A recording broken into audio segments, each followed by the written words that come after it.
Driver के खर्चे नहीं निकल पा रहे हैं। दिन पर दिन स्थिति बहुत ख़राब हो गई है। फाइनेंसर का बार बार कॉल आ रहा है। गाड़ी एकदम सीज होने की नौबत आ गई है। बिल्कुल चौधरी साहब यहाँ के आरएम थे, उन्होंने बाकायदे लोग आइए यहाँ निवेश करिए, अगर बैंक लोन नहीं दे रहा तो मैं चलिए मैं गारंटर के रूप में मैं वहाँ खड़ा हूँ। बेरोजगारी और सोचा गया कि चलिए सिस्टम ठीक है, हम लोग उसमें पैसा लगाए। हमने वो क्या बोलते हैं फाइनेंस कराया गाड़ी। हम लोग के गाड़ी में सवारियां नहीं होती हैं। अगर प्रदेश सरकार के कैबिनेट मंत्री की बात नहीं मानी जा रही है तो सोचिए कि हम लोग की स्थिति क्या है। परिवहन विभाग का इनकम नहीं आ रहा, हम डीजल हम नहीं भरवा पा रहे हैं, हम EMI नहीं दे पा रहे हैं बैंक का। सिर्फ आजमगढ़ डिपो में ऐसा हो रहा है, वो भी बनारस वाले रूट। स्थिति इतनी दुर्लभ हो गई है कि हम लोग भूखमरी के शिकार पे आ गए। ऐसे में हमारी हिम्मत टूट रही है। बैंक फाइनेंसरों से जो हम लोगों ने गाड़ियां जो ली हैं वो गाड़ियां जो है सीजर होने की स्थिति में आ गई हैं। वो गाड़ियों को जो है मतलब हम न चला पा रहे हैं, न उसकी EMI निकाल पा रहे हैं, न उसके डीजल के खर्चे निकाल पा रहे हैं, न ड्राइवरों की सैलरी जा पा रही है। प्रबंधन निदेशक जी के द्वारा बोला गया कि आप अपनी गाड़ियाँ हटा लीजिए। अब हमसे निवेश करा के अब इनका ये स्टेटमेंट है कि जो है कि आप अपनी गाड़ी हटा लीजिए। माननीय मुख्यमंत्री जी को भी जो है अवगत कराया। फिर उसके बाद जो है दिनेश लाल यादव अपने सांसद जी हैं यहाँ पे आजमगढ़ में, इनको भी जो हमने अवगत कराया। ये आजमगढ़ के वे निवेशक हैं जो अब सरकारी सिस्टम के चलते रो रहे हैं और दूसरी तरफ सरकार दावा करती है कि यूपी के सिस्टम में अब सुधार हो गया है।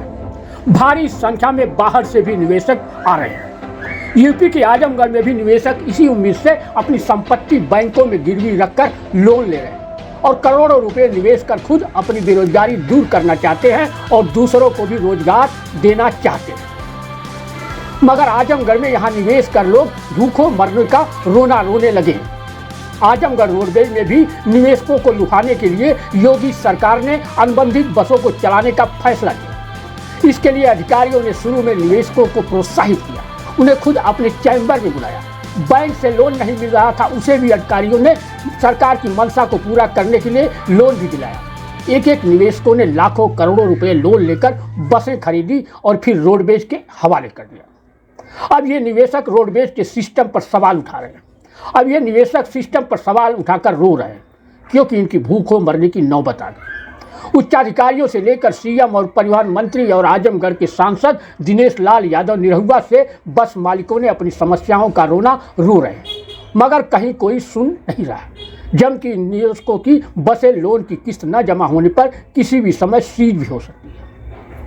आइए सुनते हैं क्या कहते हैं ये निवेशक जो आजमगढ़ के रोडवेज में अपनी पूंजी निवेश किए। चंद्रशेखर है मेरा। यूपी SRTC में जो है अंडरटेकिंग बसें चलती हैं, अनुबंधित बसें, और आजमगढ़ क्षेत्र से। क्या समस्या है आपकी? समस्या ये है कि जो है कि 2022 में परिवहन निगम द्वारा जो है टेंडर निकाला गया, साधारण अनुबंधित बस योजना। उसमें हम लोगों ने टेंडर किया और इनके आरएम केशरी नंदन जी के द्वारा जो है बैठक बुला के हम निवेशकों को जो है बुलाया गया और अपनी योजनाओं के प्रकार के बारे में इन्होंने बताया, उपलब्धियां गिनाई और बहुत सारी चीज़ें उसमें जो है प्रकार बताए गए। उसी योजनाओं के प्रकार को देखते हुए हम लोगों ने जो है बड़ी मेहनत और बड़ी लगन से जो हम लोगों ने गाड़ियों का जो है अनुबंधन किया यूपी SRTC रोडवेज में। अच्छा, रोडवेज में अनुबंधन की प्रक्रिया जैसी है, 22 गाड़ियों का टेंडर होना था यूपी SRTC में। अब 22 गाड़ियों के टेंडर के अलावा जो है फिर इनके द्वारा उत्तर प्रदेश परिवहन निगम के क्षेत्रीय प्रबंधक मनोज बाजपेयी जी, जो कि अभी वर्तमान में जो है तैनाती है इनके द्वारा जो है अतिरिक्त 22 टेंडर के अतिरिक्त जो है 30 गाड़ियां लगभग बढ़ा दी गई। अगर ये हमें पता चलता कि 22 गाड़ियों के अलावा जो है इनका टेंडर होना था तो हम इस योजना में आते ही नहीं। अब हमारी जो है स्थिति दिन प्रतिदिन ख़राब हो रही है। 100 किलोमीटर की दूरी है आजमगढ़ वाराणसी मार्ग पे और 100 किलोमीटर की दूरी में जो है देखा जाए तो 100 गाड़ियां लगभग हो गई हैं। हर 1 किलोमीटर पे एक गाड़ी जो है खड़ी है। ऐसे में पैसेंजरों की फ्रिक्वेंसी हो गई है कम और ना पैसेंजर मिल रहे हैं ना गाड़ियों की संचालन हो पा रहे हैं। समय की साड़ी इनकी अगर देखी जाए तो 5 मिनट का समय हमको दिया गया है प्लेटफार्मों पे। 5 मिनट में कौन सी जो हम सवारी हम बैठा पाएंगे? कोई दिल्ली बम्बई तो है नहीं आजमगढ़, क्योंकि ये ग्रामीण क्षेत्र से जो है जुड़ा हुआ सब मामले चल यहाँ पे हैं। अच्छा, स्थिति इतनी दुर्लभ हो गई है कि हम लोग भूखमरी के शिकार पे आ गए हैं। परेशानियाँ दिन प्रतिदिन जो है हमारी बढ़ती जा रही हैं। ऐसे में हमारी हिम्मत टूट रही है। बैंक फाइनेंसरों से जो हम लोगों ने गाड़ियाँ जो ली हैं, वो गाड़ियाँ जो है सीजर होने की स्थिति में आ गई हैं। वो गाड़ियों को जो है मतलब हम न चला पा रहे हैं, न उसकी EMI निकाल पा रहे हैं, न उसके डीजल के खर्चे निकाल पा रहे हैं, न ड्राइवरों की सैलरी जा पा रही है। ऐसे में स्थिति इतनी भयावह हो गई है कि मतलब ये ना पूछिए कि क्या हम लोग किस स्थिति से गुजर रहे हैं। इसका ज्ञापन आपने कहाँ दिया? इसका ज्ञापन तो हमने जो है पहले तो इनके क्षेत्रीय प्रबंधक को ही हमने दिया, अवगत कराया कि हमारी स्थिति हालात ख़राब हो रहे हैं, इसको जो है ध्यान में दिया जाए। तो इनके द्वारा जो है कोई जवाब नहीं दिया गया। फिर उसके बाद जो है प्रबंध निदेशक जी को दिया गया। प्रबंध निदेशक जी के द्वारा बोला गया कि आप अपनी गाड़ियाँ हटा लीजिए। अगर हमको हटाना ही होता गाड़ी तो हम आते ही क्यों? इनके द्वारा बैठक बुलाई गई, हमको बुलाया गया, हम तो आए नहीं। इनके द्वारा बैठक बुला के हमें जो है अपनी योजनाओं के बारे में बता के प्रलोभन दे के हमको बुलाया गया। अब हमसे निवेश करा के अब इनका ये स्टेटमेंट है कि जो है कि आप अपनी गाड़ी हटा लीजिए। हम हटा कर जाएंगे कहाँ? हम इतनी बड़ी गाड़ी हटा करके हम जाएंगे कहाँ? चूँकि हमारा फाइनेंशियल ईयर चल रहा है। अब ऐसे स्थिति में जो है फिर हमने दोबारा जो है रिमाइंडर जो है प्रबंध निदेशक को जो है दिन पे दिन मैं रिमाइंडर उनको देता आ रहा हूँ। अच्छा, इसका संज्ञान जो है हमने ये माननीय मुख्यमंत्री जी को भी जो है अवगत कराया। फिर उसके बाद जो है दिनेश लाल यादव अपने सांसद जी हैं यहाँ पे आजमगढ़ में, इनको भी जो हमने अवगत कराया। अब आप लास्ट में आप क्या कह रहे हैं? हम चाह रहे हैं ये कि जो गाड़ियाँ 22 गाड़ियों का जिन रोडों पे अनुबंधन किया गया, इन रोडों पे जो है 22 गाड़ियाँ या तो संचालित कराई जाएं या तो जो है 22 गाड़ियाँ के अतिरिक्त जो गाड़ियाँ लगाई गई हैं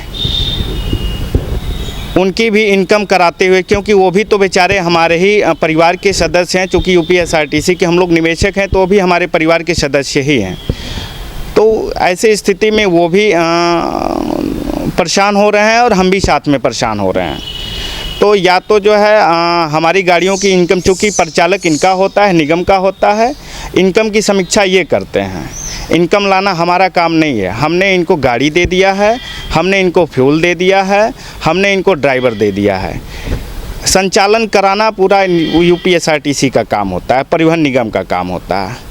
तो ये हमारी गाड़ियों का इनकम करा है, चाहे जैसे इनको जो है जहाँ जिस रोड पे संचालन कराना है ये उस रोड पे संचालन कराएं, हमको उससे कोई आपत्ति नहीं है।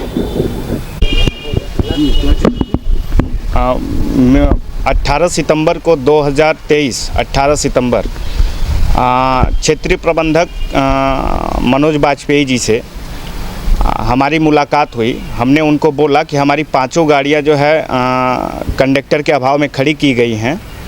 तो इन्होंने अपना स्टेटमेंट दिया कि हाँ भाई, हमारे यहाँ कंडक्टर्स की कमी है तो थोड़ी दिक्कत हो रही है। तो हमने उनको ये बोला कि हमारी 2 गाड़ियाँ जो है हम 2 गाड़ियाँ खड़ी कर दे रहे हैं आपको आपके डिपो में 6503 और 6830। बाकी 3 गाड़ियां जो हमारी हैं उसको कम से कम कंडक्टर परिचालक दिया जाए ताकि वो गाड़ियां जो है संचालन सुचारू तरीके से की जाए। और वो गाड़ियां आज के डेट में भी जो है संचालन नहीं हो पा रही हैं, जो कि डिपो परिसर में निगम के अंदर खड़ी हैं गाड़ियां। मैं अरविंद कुमार यादव, और हमारी सबसे बड़ी समस्या ये है कि हम चौधरी साहब के मतलब निवेदन पे ही हमने जो है पेपर में पढ़ के दैनिक जागरण में हम लोग गए, टेंडर डाले। 22 गाड़ियों का टेंडर था। चौधरी साहब यहाँ के आरएम थे, उन्होंने बाकायदे मीटिंग करवाया, हाल में बुलवाया और सारे लोगों को बताया कि आप लोग आइए यहाँ निवेश करिए। अगर बैंक लोन नहीं दे रहा है तो मैं गारंटर के रूप में मैं वहाँ खड़ा हूँगा, गारंटर मैं बनूँगा। हम लोग कहीं ना कहीं जो है मतलब बेरोज़गारी, और सोचा गया कि चलिए सिस्टम ठीक है, हम लोग उसमें पैसा लगाए। हमने वो क्या बोलते हैं फाइनेंस कराया गाड़ी। और पहले गाड़ी हमारी 25-30 मिनट का समय मिलता था। 3-4 महीने जब 22 गाड़ी से ज़्यादा गाड़ियां लगा दी गई तो आरएम साहब ने 5 मिनट का समय कर दिया, जिसकी वजह से हम लोग के गाड़ी में सवारियां नहीं होती हैं। और जबकि प्रदेश सरकार के कैबिनेट मंत्री का मतलब ये निर्देश है कि कम से कम गाड़ी में 35 सवारी जब तक नहीं हो जाती हैं तो स्टेशन से ना छोड़ा जाए। तो ये भी तो एक सरकार का मतलब कहने का उनका भी तो अपमान है कि नहीं है। अगर प्रदेश सरकार के कैबिनेट मंत्री की बात नहीं मानी जा रही है तो सोचिए कि हम लोग की स्थिति क्या है। परिवहन विभाग में हम लोग तमाम कोशिश करते हम लोग मतलब भुखमरी, हमारा इनकम नहीं आ रहा, हम डीजल हम नहीं भरवा पा रहे हैं, हम एमआई नहीं दे पा रहे हैं बैंक का, सिर्फ 5 मिनट की वजह से।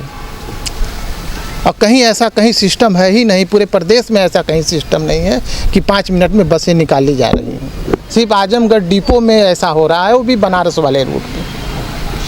यही जो है बनारस डिपो से जो गाड़ियां आ रही हैं वो प्लेटफार्म पे 25 मिनट सवारियां भरती हैं और आराम से 35 सवारियां लेके जाती हैं।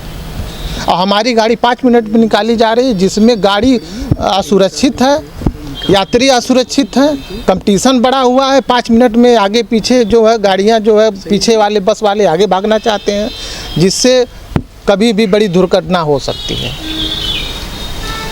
मेरा नाम धनंजय शुक्ला है, आजमगढ़ के ही रहने वाले हैं। क्या मामला है पूरा और आप क्या चाह रहे हैं इस पर?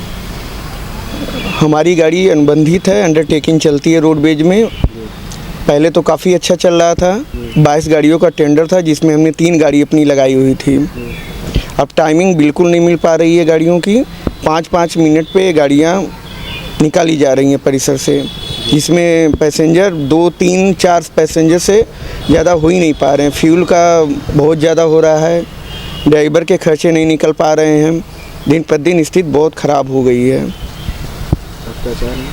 हमें चाहे इनकम गाड़ी 22 गाड़ी आराम से वो चलवाएं, जिसमें 20-25 मिनट का टाइमिंग मिले बिल्कुल, ताकि सवारियां गाड़ी पे भरपूर हो जाए। इससे डीजल ड्राइवर के खर्चे, इंश्योरेंस के खर्चे बराबर हो जाएं। फाइनेंसर का बार बार कॉल आ रहा है, गाड़ी एकदम सीज होने की नौबत आ गई है बिल्कुल।